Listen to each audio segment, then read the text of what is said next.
नमस्कार साथियों, स्वागत है एक बार फिर से आपका साहित्य दर्पण पर। आज का जो वीडियो है एकदम खास होने वाला है आपके लिए, अगर आप हिंदी साहित्य से सेकंड ग्रेड की या फिर फर्स्ट ग्रेड की तैयारी कर रहे हैं। आरपीएससी ने जो पिछले पेपर पूछे हैं उसको लेकर के एक श्रृंखला के तौर पर मैं कोशिश कर रहा हूं कि पेपरों को वापस एक ऑब्जर्वेशन किया जाए, उनका निचोड़ निकाला जाए कि क्या आरपीएससी चाहती है और हम तैयारी किस प्रकार से करते हैं, किस प्रकार से पढ़ना चाहिए, कौन कौन सी बुक्स हैं, उसको भी मैं साथ में साथ वहाँ बताते चल रहा हूँ। तो मैंने इस बार पेपर लिया है कॉलेज लेक्चरर का और कोशिश की है कि 25-25 प्रश्न को लेकर के उस पर बातचीत की जाए, जिसमें आपका जो पुराने जो पेपर हैं वो आप देख भी पाएंगे और उनके जो आंसर है वो भी हमने वहाँ बताने की कोशिश की है मैंने।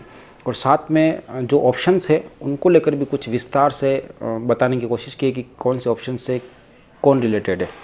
तो आप जब देखेंगे तो आप समझ जाएंगे कि क्या सीन है। तो सीधा आपको ले चलते हैं हम जो अपना जो लैपटॉप है उसकी स्क्रीन पर। चलिए शुरू करते हैं। ये जो पेपर आप देख रहे हैं ये आरपीएससी द्वारा आयोजित होने वाली सहायक आचार्य की जो परीक्षा थी जो 2020 में हुई थी उसका पेपर है।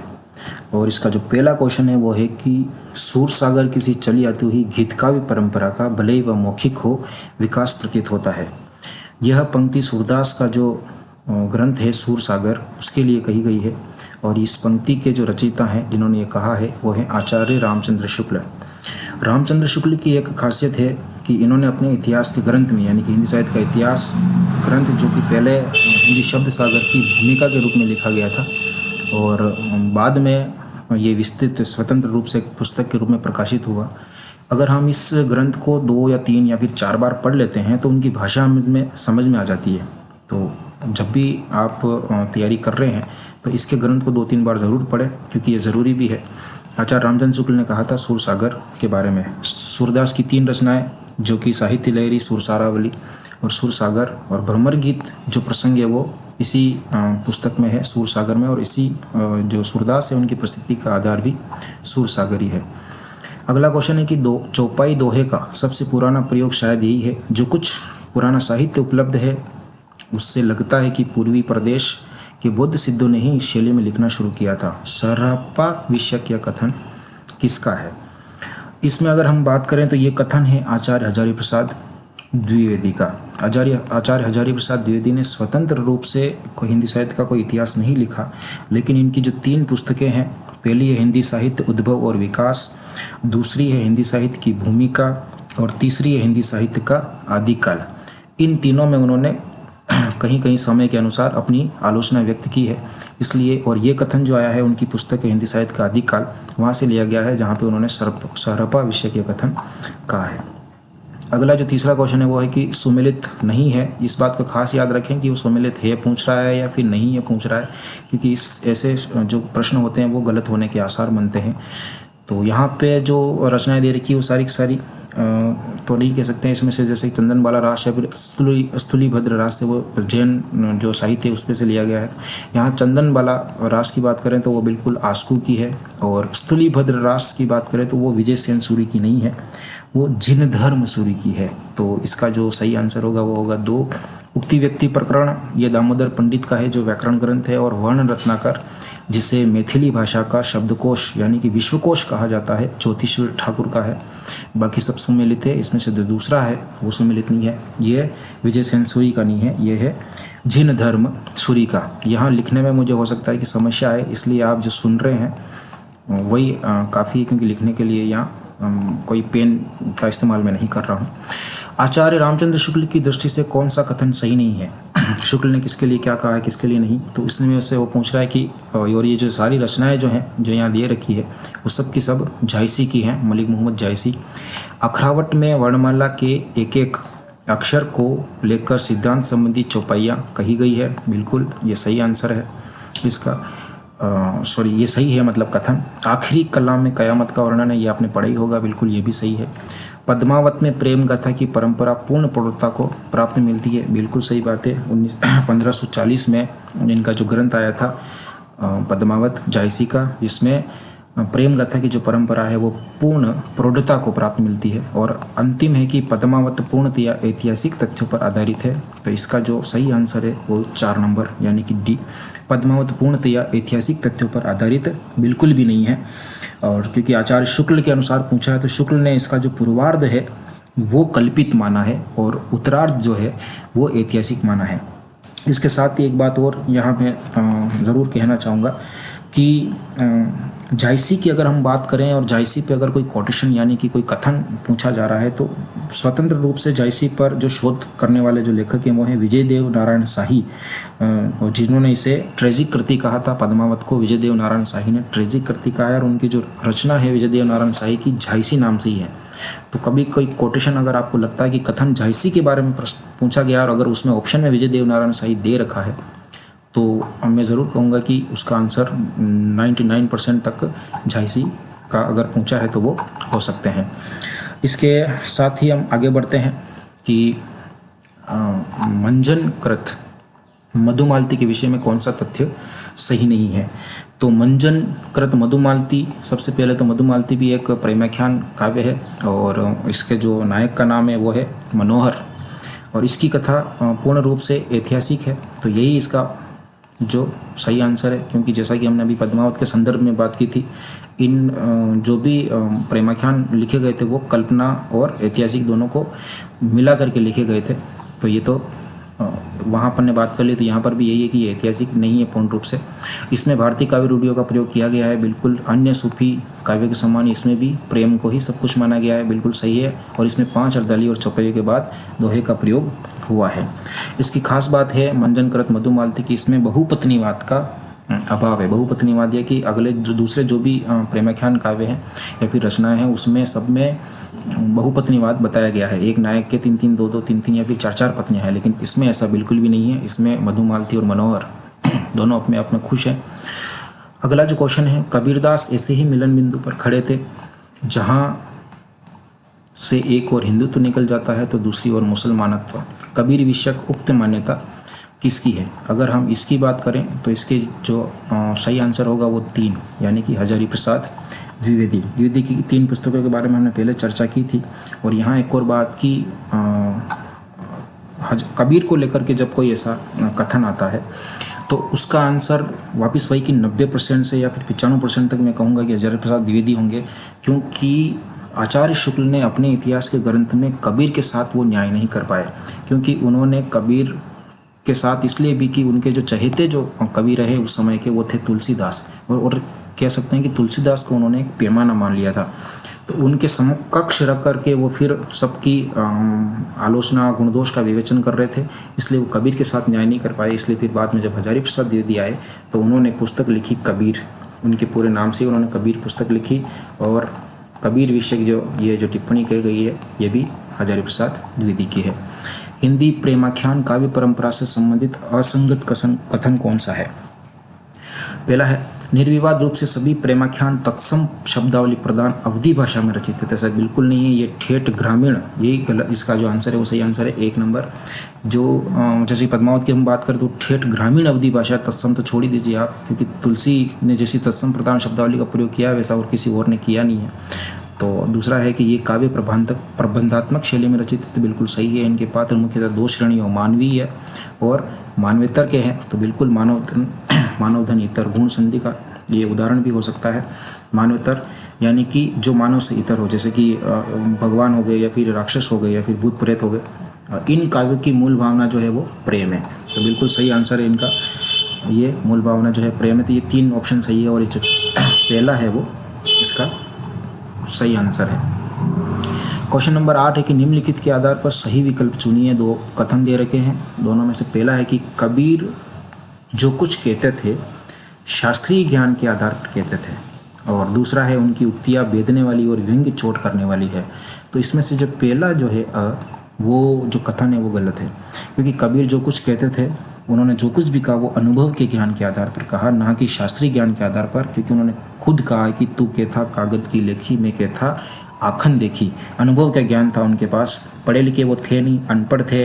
और उन्होंने कहा भी है कि मसीह कागद छुयो नहीं, कलम गई नहीं हाथ। जब कभी मैंने शाही और दवात और कागज़ को कभी मैंने छुए ही नहीं, कलम कभी हाथ में नहीं ली, तो शास्त्रीय ज्ञान तो दूर की बात रहेगी। तो उन्होंने जो कुछ भी कहा है वो अनुभव के ज्ञान के आधार पर कहा है, इसलिए इसमें अ गलत है और ब सही है। 9वें क्वेश्चन की बात करें तो कौन सा कथन असंगत है? असंगत है यानी गलत है। ये भी थोड़ा ध्यान रखने योग्य, संगत है या असंगत है। इसमें से कोई एक ऐसा होगा जो संगत नहीं होगा। पहला है कि ऑप्शन कृष्णगढ़ नरेश महाराज सावंत सिंह ही प्रसिद्ध भक्त कवि नागरीदास हैं। बिल्कुल ये सही आंसर है इसका कि कृष्णगढ़ यानी कि जो राजस्थान में है ये, वहीं के जो सावंत सिंह जी थे उन्होंने ही, उनका ही नाम कवि नागरीदास के रूप में प्रसिद्ध हुआ, एक सगुण कवि थे। दूसरा है कि गागरोनगढ़ के राजा संत पीपा, बिल्कुल गागरोनगढ़ झालावाड़ सब जानते हैं आप, राजस्थान जीके में भी आता है कि संत पीपा प्रताप सिंह जी जो थे वो स्वामी रामानंद से दीक्षा ली थी। बिल्कुल सही आंसर है ये कि गागरोन के जो राजा है, बिल्कुल संगत है ये, मतलब कि संत पीपा ने स्वामी रामानंद के जो 12 शिष्य हैं उनमें इनकी गिनती की जाती है। फिर तीसरा है कि जम्बनाथ ने अपने आदर्शों के प्रचारार्थ ब्रह्म संप्रदाय की स्थापना की थी। तो ये जो ऑप्शन है बिल्कुल इसका असंगत है। जम्बनाथ जी ने विष्णुई संप्रदाय की स्थापना की थी। और एक महत्वपूर्ण बात यहाँ पर भी कि ब्रह्म संप्रदाय की स्थापना जब अपन हिंदी साहित्य में पढ़ेंगे तो वहाँ पे आएगा नाम निम्बार्काचार्य का। और दादू की बात अगर हम करें, दादू दयाल की, तो उन्होंने भी एक संप्रदाय की स्थापना की थी जो इससे मिलता जुलता है, और आरपीसी ने इसको पूछा भी है।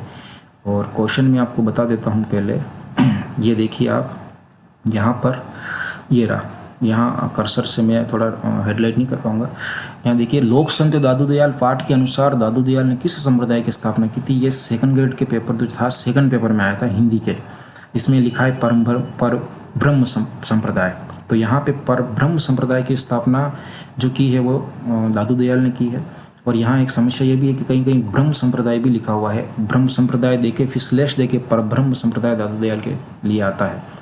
तो वैसे ही इसकी जो संप्रदाय ब्रह्म संप्रदाय है उसकी स्थापना जो है वो निम्बार्काचार्य ने की थी, ना कि जम्बनाथ जो विष्णुई संप्रदाय के हैं उन्होंने की थी विष्णुई संप्रदाय की स्थापना। फिर ये जो चौथा ऑप्शन है, सहजोबाई ने ब्रह्म तत्व का निर्गुण सगुण निरपेक्ष अनिर्वचनीय स्थिति का अनुभूति पर वर्णन किया है। तो बिल्कुल ये सही आंसर है इसका। तो इसमें से जो असंगत है वो तीसरा है। और सहजोबाई का संबंध भी राजस्थान से है और इन्होंने चरणदास की ये शिष्या थी। पुष्टि मार्ग को जहाज जाते, क्वेश्चन नंबर 10, पुष्टि मार्ग को जहाज जाते सो जाको को छू लेनो होए सो लेओ। सूरदास की मृत्यु को निकट जानकर ये शोकार्थ वाचन किसने कहे। तो इसका आंसर तो आप सबको पता ही है कि विट्ठलनाथ ने कहा था ऐसा। विट्ठलनाथ वल्लभाचार्य जो है उनके पुत्र हैं और इन्होंने ही अष्टछाप की स्थापना की थी 1565 में। और गोकुलनाथ की अगर हम बात करें तो इन्होंने 84 वैष्णव की वार्ता और 252 वैष्णव की वार्ता, 2 ग्रंथ लिखे हैं जिसमें दोनों पिता पुत्र यानी विट्ठलनाथ और वल्लभनाथ जो है उनके शिष्यों का वर्णन है। कुंभन दास जो है उनकी ये जो है वो वल्लभाचार्य जी के शिष्य हैं जो अष्टछाप में शामिल थे। और नंददास जो हैं वो विट्ठलनाथ के शिष्य हैं। और कुंभन दास की बहुत फेमस जो पंक्ति है जो बार बार परीक्षाओं में पूछी जाती है कि संतन को कहाँ सीकरी सो काम। एक बार जब अकबर ने उनको दिल्ली बुलाया था, फतेहपुर सीकरी बुलाया था, तो तब इन्होंने लिखी थी। तो कुंभन दास उसके लिए भी प्रसिद्ध है। कुंभन दास की रचनाएं बहुत कम पूछी जाती है। जिस प्रकार से मलुकदास की जो रचना जो पंक्ति है, अजगर करे ना चाकरी पंछी करे ना काम, तो इस प्रकार से कुंभन दास के लिए भी प्रसिद्ध है। और ये पंक्ति जो पुष्टि मार्ग को जहाज जाते कई बार पूछी गई है, तो ज़रूर याद रखें, विट्ठलनाथ की है। फिर आगे चलते हैं क्वेश्चन नंबर 11 में। क्वेश्चन नंबर 11 कह रहा है कि उन्होंने रचना नैपुण्य का भद्दा प्रदर्शन कहीं नहीं किया और न शब्द चमत्कार आदि के खिलवाड़ों में वे फंसे हैं। उनकी भाषा की सफाई और किसी कवि में नहीं। शुक्ल जी का यह कथन किस कवि के विषय में है। तो ये कहा है उन्होंने तुलसीदास के बारे में। सबसे प्रिय एवं चहेते कवि रहे हैं तुलसीदास आचार्य शुक्ल के। और इनको लेकर के इन्होंने कह सकते हैं कि इनकी एक किताब भी है त्रिवेणी, जिसमें उन्होंने सूरदास, झांसी और तुलसीदास इन तीनों पर अलग से पूरी व्याख्या और आलोचना की, लेकिन कबीर को हर समय नज़रअंदाज किया। इसलिए फिर हजारी प्रसाद द्विवेदी को आना पड़ा। तो ये शुक्ल का कथन है जो उनकी रचना से लिया गया है, साहित्य के इतिहास से, और उन्होंने कहा है तुलसीदास के लिए। अगला क्वेश्चन चलते हैं। कवित विवेक एक नहीं मोरे, सत्य कहूँ लिखी कागज कोरे। यह विनियोक्ति किस कवि की है। यह जो विनियोक्ति है वह भी तुलसीदास की है। आचार्य शुक्ल के इतिहास में आपको मिल जाएगी। कवित विवेक एक नहीं मोरे, सत्य कहूँ लिखी कागज कोरे। यह विनियोक्ति तुलसीदास की है। भाषाभूषण के रचनाकार, अगला क्वेश्चन नंबर 13 की भाषाभूषण के रचनाकार कौन है। यह भी प्रसिद्ध प्रश्न है, हर बार पूछा जाता है, तो कोई बड़ी बात नहीं। रीतिकाल जब भी अपन पढ़ते हैं तो भाषाभूषण के रचनाकार कहीं इनके जसवंत सिंह का नाम आ ही जाता है। प्रसिद्ध है तो कोई ज़्यादा दिक्कत होगी नहीं। तो इसके जो रचयिता हैं वो जसवंत सिंह है। ये मारवाड़ के प्रतापी नरेश थे और रीतिबद्ध धारा के कवि हैं जसवंत सिंह। अगला है कि निम्नलिखित के आधार पर सही विकल्प चुनिए। यहाँ भी कथन दे रखा है क्वेश्चन कथन में अ और ब। निर्गुण भक्ति में गुरु को वही महत्व प्राप्त है जो साधना के अन्य रूपों यानी कि ज्ञान मार्ग, सगुण भक्ति या रहस्यवाद में प्राप्त है, तो बिल्कुल ये सही है। दूसरा है कि निर्गुण भक्ति का आलंबन निराकार और अगोचर है तथा सगुण भक्ति का आलंबन साकार एवं गोचर है, तो बिल्कुल ये भी सही है। तो इनका जो आंसर होगा 14 का वो होगा तीसरा, अ और ब दोनों सही है। निर्गुण भक्ति का निराकार है जिसको देख नहीं सकते, अनिरुचनीय जिसका भाषा के माध्यम से गुणगान नहीं कर सकते, अगोचर है यानी कि आप छू नहीं सकते। तो जो कबीर हैं वो जो निर्गुण जो शाखा है उसके प्रतिनिधि हैं कबीर, और जो सगुण है, सगुण को क्योंकि आचार्य शुक्ल ने 2 भागों में विभाजित कर दिया था, जिसमें से एक थी राम भक्ति शाखा और दूसरी थी कृष्ण भक्ति शाखा। तो राम भक्ति शाखा के तुलसी हैं और कृष्ण भक्ति शाखा के सूरदास हैं। चलिए आगे बढ़ते हैं। क्वेश्चन नंबर 15 कि मूल गोसाई चरित के रचनाकार हैं। मूल गोसाई चरित भी प्रसिद्ध रचना है और इस तुलसीदास से संबंधित जो व्रत हमें मिलता है उनके बारे में जो ऑथेंटिक या कह सकते हैं कि प्रमाणिक जो जानकारी मिलती है वो मूल गोसाई चरित से ही है। और इसके जो रचयिता हैं वो बेनी माधव दास है। बेनी माधव दास की है तुलसी की प्रमाणिक जानकारी ये देते हैं। पहला ऑप्शन जो है नाभादास। नाभादास को कलिकाल का वाल्मीकि कहा जाता है और इनकी जो प्रसिद्ध रचना वो है भक्तमाल, आप सबको जानते होंगे भक्तमाल। फिर प्रियादास ने भक्तमाल की टीका लिखी थी। नाभादास की जो रचना है भक्तमाल की टीका जो है वो प्रियादास ने लिखी है, ये भी आपको याद रखना है। फिर आगे चलते हैं तो क्वेश्चन नंबर 16 राजस्थान से संबंधित संत भक्त संप्रदाय नहीं है। ये पहले भी कई बार पूछा गया है कि राजस्थान के जितने भी संप्रदाय हैं वो आपको याद रखने हैं। निरंजनी संप्रदाय हरिदास जी का है, बिल्कुल ये राजस्थान से ही है, डिडवाना नागौर से इनकी जो गद्दी है वो है डिडवाना नागौर। निरंजनी संप्रदाय, हरिदास जी ने निरंजनी संप्रदाय की स्थापना की। फिर है जसनाती संप्रदाय, जसनाती अपन जीके में भी पढ़ते हैं। कतरियासर बीकानेर जो कि जसनाती संप्रदाय की स्थापना की थी। और फिर है लालदासी संप्रदाय, लालदास जी ने यहाँ जसनाथ जी ने इनकी संप्रदाय की थी। और फिर लालदासी संप्रदाय यानी लालदास जी ने लालदासी संप्रदाय की स्थापना की थी। और ये जो चौथा ऑप्शन जो है बावरी संप्रदाय का संबंध राजस्थान से नहीं है, ये गाजीपुर जिले के आसपास के क्षेत्र में प्रसिद्ध था बावरी संप्रदाय। ये 3 जो हैं वो सही हैं और ये चौथा आंसर गलत है। आगे चलते हैं। भक्तमाल नाभादास के टीकाकार हैं, बिल्कुल ये पीछे जो अपने भी बताया था कि भक्तमाल की जो टीका लिखी थी नाभादास की वो किसने लिखी थी, तो ये इसका जो सही आंसर है वो प्रियादास है। प्रियादास ने ही इनकी टीका लिखी थी। विठलनाथ के बारे में आपने बताया था पहले कि ये वल्लभाचार्य जी के शिष्य हैं। और फिर हम बात करें आगे तो अग्रदास की। अग्रदास किस बारे में भी कई बार पूछा जा रहा है आजकल। अग्रदास जो है वो कृष्णदास पय्यारी के शिष्य हैं। कृष्णदास पय्यारी को आप सब जानते हैं कि गलता में रामानंद संप्रदाय की गद्दी की जो स्थापना की थी वो कृष्णदास पय्यारी ने की थी। और कृष्णदास पय्यारी के जो शिष्य हैं वो है अग्रदास। और इन्होंने राम भक्ति शाखा में रसिक संप्रदाय की स्थापना की थी और अग्र अली नाम से ये जाने जाते थे। अगला नाम आ रहा है किलादास। किलादास भी एक तरह से राम भक्ति शाखा से हैं और राम भक्ति शाखा में इनका महत्व है और इन्होंने तपसी शाखा की स्थापना की थी किलादास। आगे चलते हैं तो अपने भक्तमाल का जो आंसर है वो है क्वेश्चन 1, ऑप्शन नंबर 1। आगे चलते हैं। राम भक्ति काव्यधारा से संबद्ध कवि नहीं है। राम भक्ति शाखा से कौन कौन संबद्ध नहीं है वो आपको देखना है। तो यहाँ पे अग्रदास का अपन जिक्र पहले ही कराए हैं कि ये अग्रदास हमने भी यहाँ पढ़ा था कि अग्रदास का संबंध राम भक्ति शाखा से ही है और इन्होंने रसिक संप्रदाय की स्थापना की। प्राणचंद चौहान का जो संबंध है वो भी राम भक्ति शाखा से ही है और इन्होंने की जो रचना है वो है रामायण महानाटक। 1610 में इन्होंने लिखा था रामायण महानाटक, काफ़ी प्रसिद्ध रहा था और कई बार पूछा भी गया था और नेट भी में ये कई बार क्वेश्चन आ चुका है रामायण महानाटक। और फिर आते हैं गदाधर भट्ट। तो और इसका जो सही आंसर है वो भी है गदाधर भट्ट, क्योंकि गदाधर भट्ट का संबंध है वो घोड़ी संप्रदाय से है और घोड़ी संप्रदाय जो है वो कृष्ण भक्ति से संबंधित है, ना कि राम भक्ति से। तो इसका आंसर हो गया। फिर हृदय राम भी राम भक्ति शाखा से है, इनका संबंध भी। इनका जो प्रसिद्ध ग्रंथ है अभी फिर जो रचना है वो है हनुमान नाटक। हनुमान नाटक इनका प्राणचंद्र चौहान का रामायण महानाटक है, और हृदय नाम का है हनुमान नाटक जो कि इन्होंने 1623 में लिखा था। आगे चलते हैं क्वेश्चन नंबर 19 में। इनमें से कौन सा कवि ज्ञानमार्गी विचारधारा से संबद्ध नहीं माना जाता है? तो ज्ञानमार्गी मतलब वही हो गया जो कि निर्गुण है, ज्ञानमार्ग। और उन्होंने कहा था कि निर्गुण का मतलब ये था कि ईश्वर को प्राप्त करने का एकमात्र जो उपाय है वो है ज्ञान। अगर आपके पास ज्ञान होगा तो आप ईश्वर को प्राप्त कर सकें, और ज्ञान कहाँ से आएगा? गुरु के माध्यम से। तो इसलिए उन्होंने गुरु, आप जब भी हम कबीर पढ़ते हैं तो कबीर ने कहा कि गुरु गोविंद दोनों कड़े काके लागू पाऊँ। तो ईश्वर से भी जो ऊपर का जो स्थान उन्होंने गुरु को दिया खासतौर से कबीर ने। तो निर्गुण यानी कि ज्ञानमार्गी विचारधारा से, तो जम्बूनाथ जी बिल्कुल ज्ञानमार्गी विचारधारा से हैं। फिर आते हैं ध्रुवदास। ध्रुवदास इसका सही आंसर है, बिल्कुल 2 नंबर जो ऑप्शन है ध्रुवदास, क्योंकि ध्रुवदास वो कृष्ण भक्ति शाखा से संबंधित है और राधा वल्लभ संप्रदाय में दीक्षित है।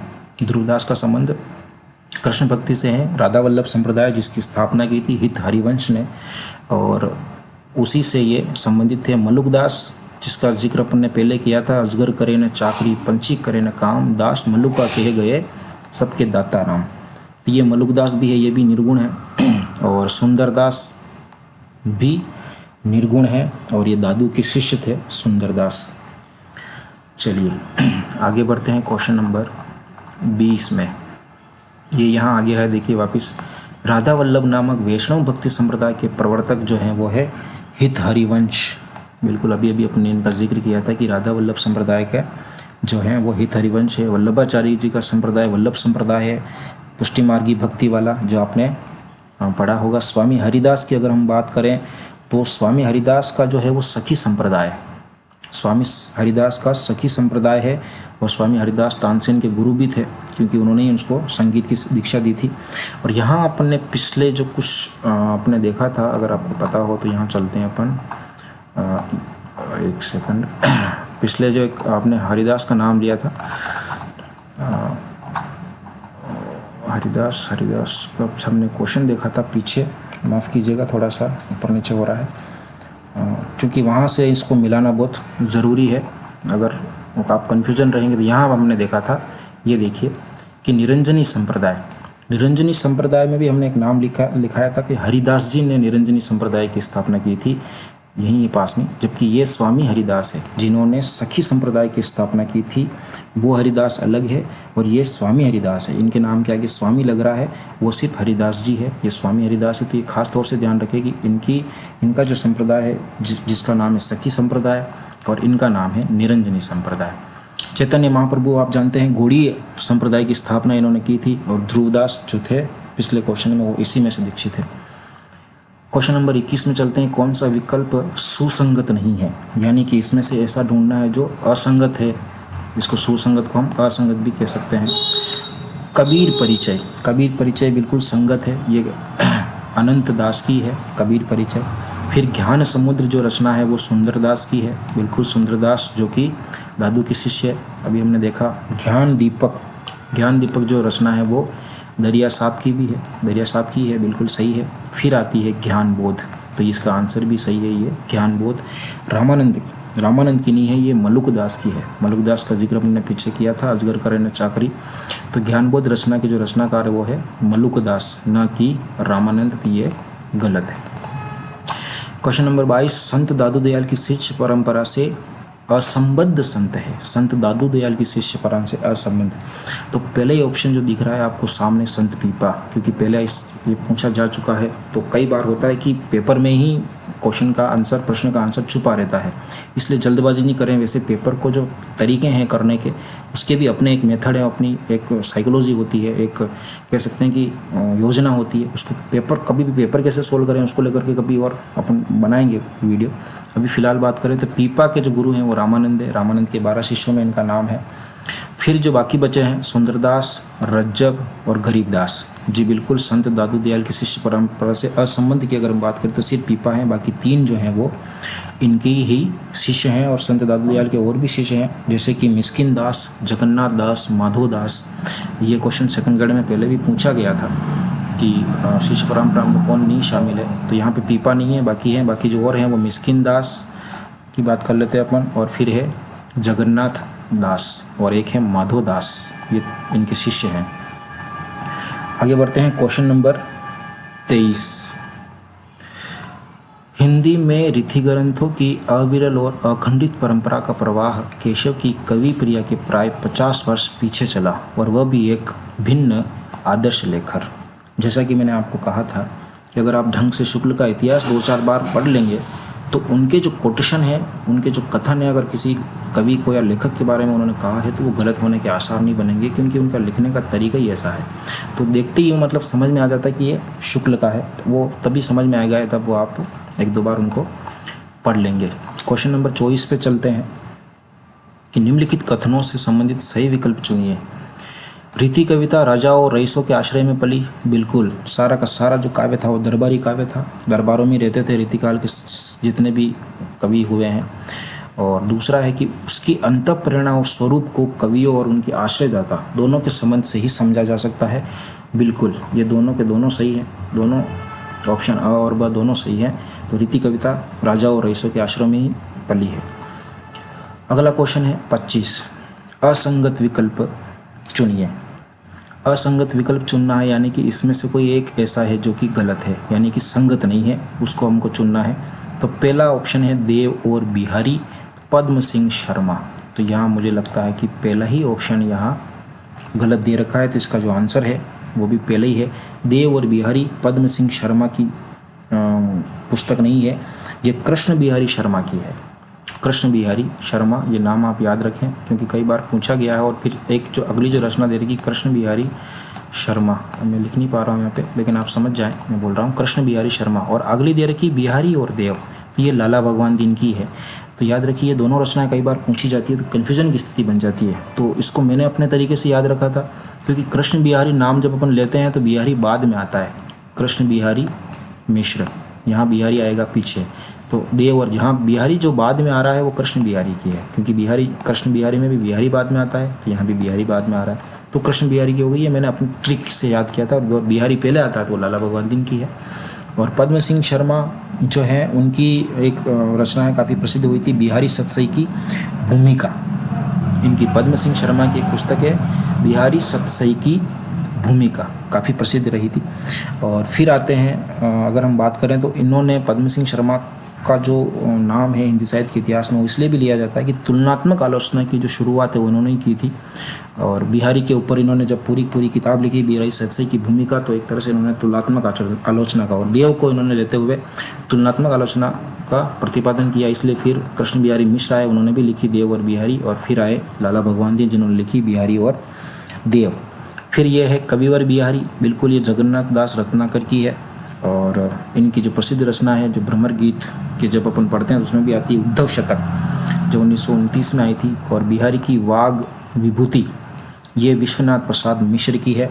विश्वनाथ प्रसाद मिश्र वही व्यक्ति है जिन्होंने रीतिकाल को 3 धाराओं में विभक्त किया था, रीतिबद्ध, रीतिसिद्ध और रीतिमुक्त।